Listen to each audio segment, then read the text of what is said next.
खुशामदीद दोस्तों, राम राम सलाम। मैं धर्मपाल मलिक जींद हरियाणा से हूँ।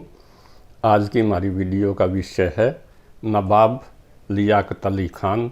नवाब लियाकत अली खान करनाल के थे और हम हरियाणा के इतिहास के ऊपर ही वीडियो बनाते हैं, इसलिए आज हम नवाब लियाकत अली खान का जिक्र करते हैं। वो करनाल के नवाब थे। 1947 के अंदर आज का हरियाणा अम्बाला डिवीज़न था और इसके अंदर जो अम्बाला डिवीज़न में आज के हरियाणा के 5 ज़िले थे, जिसके अंदर अम्बाला, करनाल, हिसार, रोहतक और गुड़गांव थे। इसलिए करनाल का जिक्र करना ज़रूरी है। लियाकत अली खान पाकिस्तान के पहले प्रधानमंत्री थे और उनका जन्म करनाल के अंदर 1 अक्टूबर 1895 को हुआ था। बहुत से आज की मेरी वीडियो बनाने का कारण ये है कि बहुत से भाई लियाकत अली खान को वो रांगड़ समझते हैं, मुस्लिम राजपूत, और बहुत से भाइयों ने वीडियो भी बनाई है जिसके अंदर दिखाया गया है कि उनका जन्म गांव जुंडला के अंदर हुआ था, जो कि करनाल के अंदर चौहान राजपूतों का गांव था और बाबा राय ने बसाया था जुंडला को। और बहुत से भाई ये भी कहते हैं कि हरियाणा का नाम भी बाबा राय के नाम से ही हरियाणा पड़ा है, लेकिन इसमें कोई सच्चाई नहीं है। उनका नवाब अली खान का वो परिवार वो पठान था और किसी ज़माने में ईरान से वो आए थे और उनका राजपूतों से या जुंडला गांव से कोई ताल्लुकात नहीं था। आज की वीडियो का मैंने जो मैटेरियल लिया है वो इस किताब से लिया है, चीफ्स एंड नोटेड फैमिली जो पंजाब, जो कि गरीफन की लिखी हुई है। इसके अंदर सारे ज्वाइंट पंजाब के, चाहे वो पाकिस्तान का है चाहे भारत का है, सभी चीफ फैमिलीज़ का वो जिक्र है और मंडल फैमिली नवाब करनाल का भी इसके अंदर जिक्र है। तो हम जिक्र करते हैं ये मंडल फैमिली का बैकग्राउंड क्या है। भाइयों, जब हम इतिहास को पढ़ते हैं, डेंजल इबिटसन ने जो करनाल का सेटलमेंट ऑफिसर था, उसने 1881 के अंदर सारे पंजाब की जनगणना की थी और वो जनगणना जाति के आधार पर की थी। डेंजल इबिटसन तो लिखता अपनी किताब में दी पंजाब कास्ट के लियाकत अली खान का आधा परिवार वो समाना में रहता था, जो कि रियासत पटियाला के अंदर थी। वो उसके परिवार वाले बड़े लैंडलॉर्ड थे और वो मुस्लिम जाट थे, लेकिन इसमें भी कोई सच्चाई नहीं है। फिल गरीफन के अनुसार उसका परिवार बंदा बहादुर के समय में समाना से वो पेवा और थानेसर के बीच में एक स्थान है मुर्तज़ापुर, वहाँ पर आया था। मुर्तज़ापुर के अंदर किले के खंडरात भी हैं, लेकिन वहाँ से वो मुजफ्फरनगर यूपी के अंदर चला गया। मुजफ्फरनगर के अंदर उस समय शाह आलम का दौर था और शाह आलम का लड़का था राजकुमार प्रिंस खरबंदा। प्रिंस खरबंदा ने वो उस समय मराठियों ने दिल्ली की तरफ बढ़ना शुरू कर दिया था। मराठों से तंग आकर उसने मुसलमानों के अंदर देशभक्ति की भावना जगाने के लिए बहुत से लोगों को जागीरें बांटी ताकि मुसलमान इकट्ठे हो सकें और मराठों का मुकाबला कर सकें। इसी कड़ी के अंदर उसने शेरुद्दीन नाम के पठान को 1779 के अंदर मुजफ्फरनगर के अंदर एक जागीर अलाट की और उसको नवाब का खिताब दिया। इस खिताब के ऊपर वजीर नवाब मौजूदौला, जो कि शाह आलम का वजीर था, शाह आलम के बारे में कहा जाता है कि शाह आलम दिल्ली से पालम, उसका शिकड़ा हुआ था।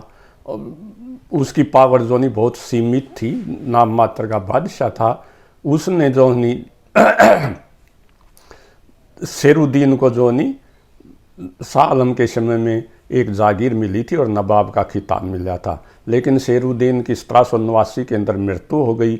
उस समय तक दिल्ली के ऊपर मराठों का वो अधिकार हो गया था और शाह आलम अब भी नाम मात्र का बादशाह था।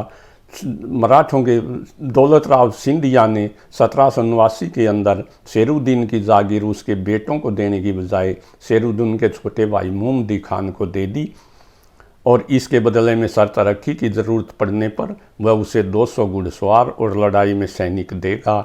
इस प्रकार मोहम्मदी खान 1789 के अंदर जो नहीं वो मुजफ्फरनगर की जागीर का नवाब बन गया। यही मोहम्मदी खान जो है नी नवाब लियाकत अली खान का परदादा था। लेकिन सन 1803 के अंदर दिल्ली के अंदर मराठों का आकर अंग्रेज़ आ जाते हैं। उन्होंने सिंधियों का हरा दिया लॉर्ड लेक की सेना ने। लॉर्ड लेक जो अंग्रेज़ सेना का कमांडर था और सिंधिया के बीच में 30 दिसंबर 1803 को एक संधि हुई, जिसको अंजनी सर्जन गांव की संधि कहते हैं। इस संधि के अनुसार हरियाणा का इलाका अंग्रेज़ों को मिल गया। उस समय जो दिल्ली का रेजिडेंट सर डेविड आक्टरलोन था, उसने 1805 के अंदर कर्नल बरन को करनाल के ऊपर अटैक करने के लिए अंग्रेज सेना देकर भेजा। और उस समय करनाल जो लाडवा के राजा गुरदत्त सिंह सरदार गुरदत्त सिंह के अंडर में था। सरदार गुरदत्त सिंह ने 1803 के अंदर मराठों का साथ दिया था, इसलिए अंग्रेज उससे नाराज थे। इस लड़ाई के अंदर सरदार गुरदत्त सिंह की हार हुई और अंग्रेज जीत गए।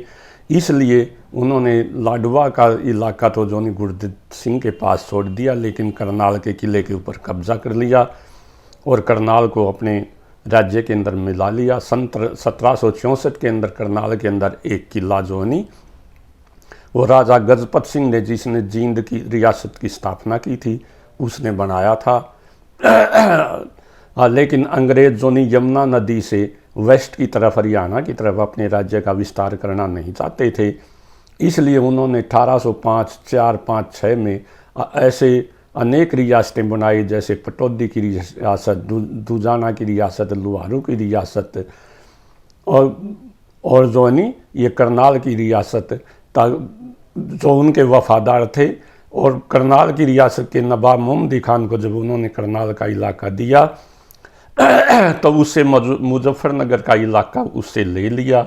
ये ट्रांसफ़र जो अप्रैल 1806 के अंदर हुआ और अंग्रेज उसको 1806 के अंदर मोहम्मदी खान की सनद मिल गई, एक सर्टिफिकेट मिल गया, जिसमें उसे करनाल का नवाब मान दिया गया।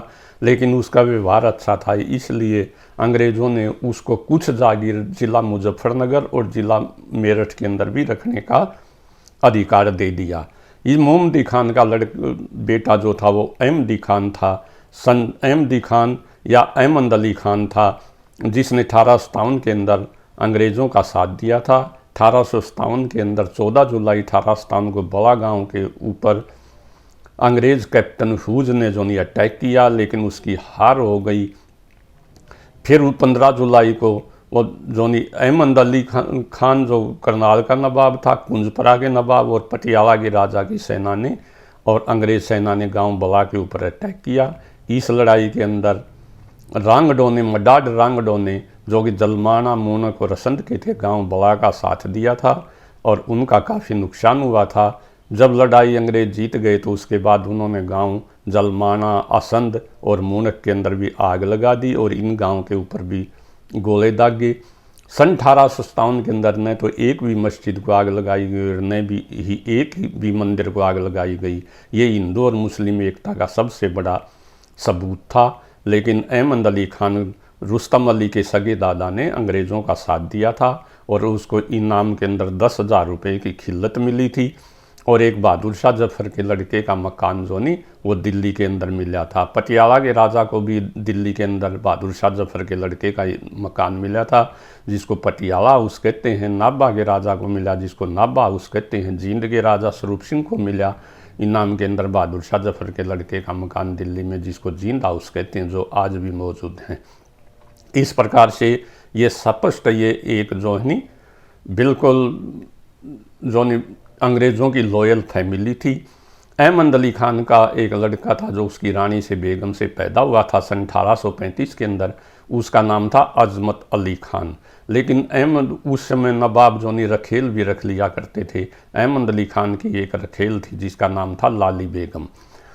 लाली बेगम से भी जो अहमद अली खान के 2 लड़के थे, जिसका एक का नाम था रुस्तम अली खान जो 1863 में पैदा हुआ और दूसरे का नाम था उमर राज अली खान जो 1865 के अंदर पैदा हुआ। सन 1867 के अंदर जो है वो अहमद अली खान की मृत्यु हो गई। और जोनी उस समय नवाब जोनी रखेलों को एक आध गांव गुजारे बत्ते के लिए दे दिया करते थे। लेकिन लाली बेगम ने 1872 के अंदर अंग्रेज़ों की चीफ कोर्ट में, आज की हाई कोर्ट के अंदर मुकदमा डाल दिया कि उसे राज्य में अपना प्रॉपर्टी में हिस्सा मिलना चाहिए। 1884 के अंदर वह मुकदमा जीत गई। उसको और उसके बेटे रुस्तम अली खान और उमर दराज अली खान को राज्य की प्रॉपर्टी के अंदर हिस्सा मिल गया। इसके अंदर अंग्रेज़ों ने तरावड़ी का जो काजी था अहमद शाह सैयद, उससे भी राय ली। उसने कहा कि लाली बेगम का नवाब के साथ कोई निकाह नहीं हुआ था, इसलिए उसका राज्य प्रॉपर्टी में कोई हिस्सा नहीं है। लेकिन अंग्रेज़ लोगों ने कहा कि हमारे कानून के अनुसार हमने जिसको भी 1806 में या 1858 में प्रॉपर्टियां दी हैं, जागीरें दी हैं, उन पर अंग्रेज़ कानून लागू होगा और उसके अंदर सभी बेगमों का और सभी संतानों का जो हिस्सा होता है।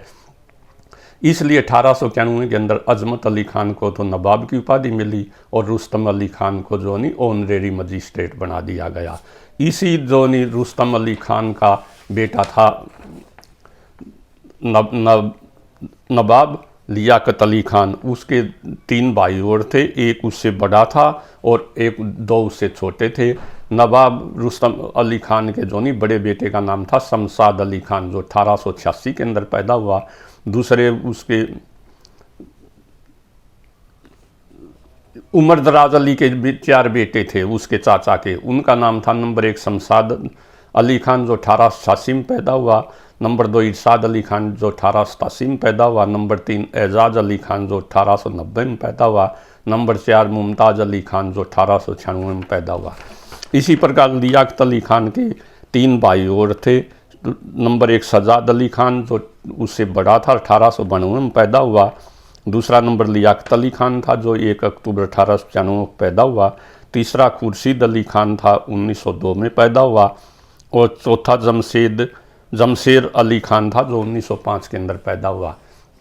मुझे ये वीडियो बनाने के लिए इसलिए मजबूर होना पड़ा कि बहुत से भाई ये कहते हैं अगर नवाब साहब लियाकत अली खान अपनी ज़मीन ले लेते तो बहुत से मुहाजिरों को कोई ज़मीन नहीं मिलती, उनके पास इतनी प्रॉपर्टी थी।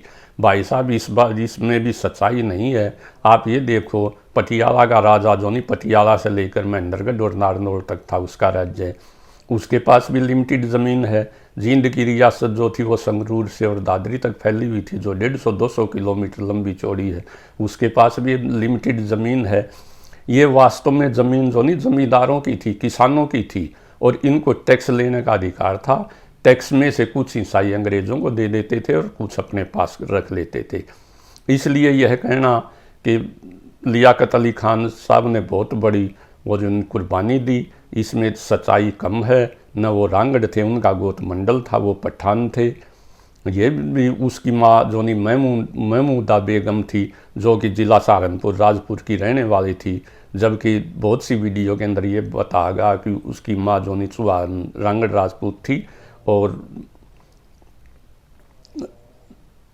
लेकिन ये गलत है, वो चौहान राजपूत नहीं थी।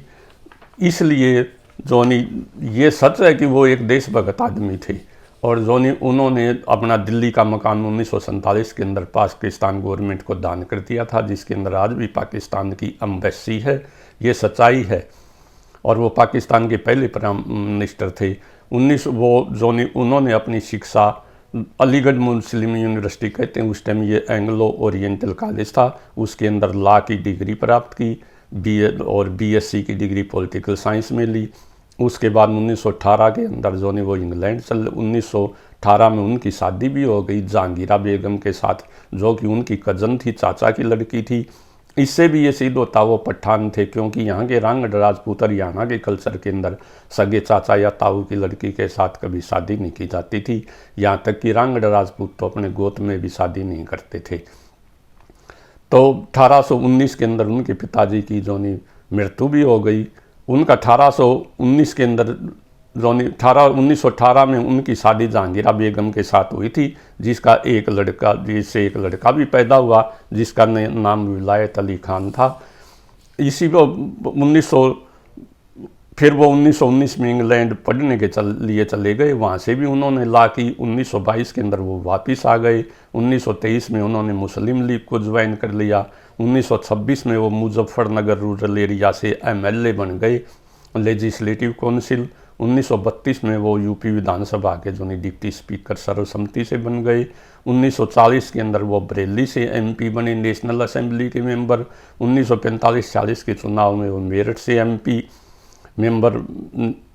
MP बने, मेंबर ऑफ नेशनल काउंसिल।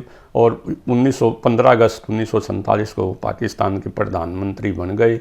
लेकिन दुर्भाग्य से 16 अक्टूबर 1951 को उनको जो कंपनी बाग रावलपिंडी के अंदर एक सिरफिरे अफगान ने, जिसका नाम सैयद अकबर था, उसने उनको 2 गोली मारकर शहीद कर दिया।